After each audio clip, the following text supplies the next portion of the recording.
12 جون 1962 الکتراس jail میں معمول کے سوا قیدیوں کو بریک فاسٹ کے لیے بلایا گیا۔ روٹین کے مطابق ناشتے کے فوراً بعد جب کاؤنٹنگ کی گئی تو پتہ چلا کہ 3 قیدی مسنگ ہیں۔ ان کا نام پتہ کرنے کے بعد گارڈز فوراً ان کے سیل میں چلے گئے تو انہوں نے دیکھا کہ وہ 3 قیدی وہاں سے فرار ہو چکے تھے۔ قیدیوں کا کسی بھی جیل سے فرار ہو جانا عام سی بات ہے، ہاں مگر یہ کوئی عام جیل نہیں تھا۔ جدید ٹیکنالوجی سے آراستہ اور سخت سیکیورٹی والے اس جیل سے کسی بھی قیدی کا خود سے نکلنا ناممکن سمجھا جاتا تھا۔ اس جیل کی 30 سالہ تاریخ میں 14 مرتبہ قیدیوں نے یہاں سے فرار ہونے کی کوشش کی تھی، لیکن آج تک کوئی بھی کامیاب نہیں ہو سکا تھا۔ تو پھر کیسے یہ 3 قیدی سیکیورٹی کو چکما دے کر یہاں سے بآسانی فرار ہونے میں کامیاب ہوئے، آج کی ویڈیو میں جانیں گے۔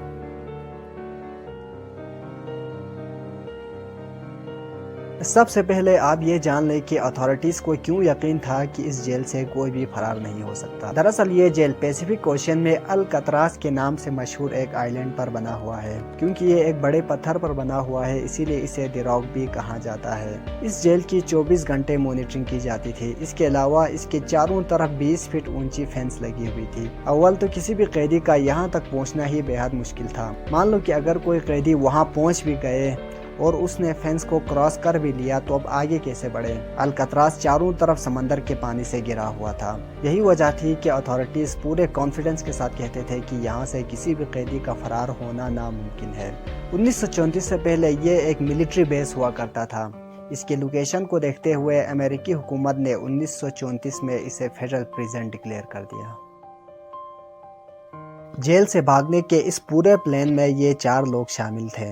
ایلن ویسٹ اس پورے پلان کا ماسٹر مائنڈ تھا۔ اس نے پہلے بھی کئی جیلوں سے فرار ہونے کی کوشش کی تھی، یہی وجہ تھی کہ اسے الکتراس جیل میں بھیج دیا گیا تھا۔ دوسرے نمبر پر نام آتا ہے جان انگلن اور کلیرنس انگلن کا۔ یہ دونوں سگے بھائی تھے۔ ان دونوں کو بینک میں کی گئی ڈکیتی کی وجہ سے گرفتار کیا گیا تھا۔ اور آخر میں فرینک موریس کا نام آتا ہے، وہ بھی ڈکیتی کی وجہ سے ہی گرفتار ہوئے تھے۔ ایلن ویسٹ کافی عرصے سے اسی جیل میں تھے اور اس نے جیل کے مینٹیننس میں بھی حصہ لے چکا تھا، یہی وجہ تھی کہ وہ اس جیل کے بارے میں زیادہ جانتے تھے اور اسی نے باقی تینوں کو بھی جیل سے فرار ہونے کا مشورہ دیا۔ الکتراس میں ان چاروں کا سیل بالکل ایک دوسرے کے برابر میں تھے۔ انہوں نے اپنے اپنے سیلز میں لگے وینٹ کو توڑتے ہوئے اپنے کام کا آغاز کر دیا۔ ایلن ویسٹ جانتا تھا کہ اس وینٹ کے پیچھے کا راستہ ایک کوریڈور میں کھلتا ہے جہاں سیکیورٹی بالکل بھی نہیں ہوتی اور وہیں سے فرار ہوا جا سکتا ہے۔ وینٹ کو توڑنے کے لیے آرے کے بلیڈز اور میٹل سپون کا استعمال کیا جسے وہ لوگ ورکشاپ سے چرا کر لائے تھے، اور بعد میں انہوں نے ایک ویکیوم کلینر کی موٹر چرا لی اور اس سے ایک ڈرل مشین تیار کر لیا۔ جیل میں قیدیوں کی انٹرٹینمنٹ کے لیے ڈیلی 1 گھنٹے کے لیے میوزک بجتا تھا جس کی وجہ سے کافی شور شرابہ ہوتا تھا۔ یہ تینوں بھی اسی شور شرابے کا فائدہ اٹھاتے ہوئے اسی دوران کام کرتے تھے۔ کئی مہینوں کے محنت کے بعد فائنلی اب وہ بھاگنے کے لیے تیار تھے۔ وہ لوگ اسی سوراخ سے ہوتے ہوئے کوریڈور میں انٹر ہوئے اور وہاں لگے پائپ کے ذریعے سے چھت پر چلے گئے، اور وہاں سے ایک اور پائپ سے وہ لوگ سیدھا نیچے اترے اور فینس کو کراس کرنے میں کامیاب ہوئے۔ اب باری تھی سمندر پار کرنے کی، جس کا انہوں نے پہلے ہی بندوبست کر رکھا تھا۔ سمندر سے گزرنے کے لیے انہوں نے ایک چھوٹا سا رافٹ بھی تیار کر رکھا تھا۔ جیل میں تمام قیدیوں کو رین کوٹس بھی دی جاتی تھی۔ انہوں نے ان رین کوٹس کو سنبھال کر رکھا تھا اور اسی کا استعمال کرتے ہوئے ایک عارضی لائف جیکٹ بھی تیار کر دی تاکہ سمندر سے گزرتے ہوئے اگر رافٹ ٹوٹ بھی جائے تو ان کی جانیں محفوظ رہے، اور یوں وہ تینوں اپنے پلان کے آخری مرحلے کی طرف بڑھے۔ اگلے دن کاؤنٹنگ کے بعد جب اتھارٹیز کو پتہ چلا کہ 3 قیدی مسنگ ہیں تو وہ لوگ فوراً ان کی سیلز کی تلاشی کے لیے گئے۔ انہوں نے دیکھا کہ وہ تینوں ابھی تک سو رہے ہیں، ایسا پہلے کبھی نہیں ہوا تھا۔ انہوں نے ان تینوں کو جگانے کے لیے جب سیلز میں انٹر ہوئے تو انہیں یہ دیکھ کر دھچکا لگا کہ وہاں صرف ڈمی ہیڈز پڑے ہوئے تھے۔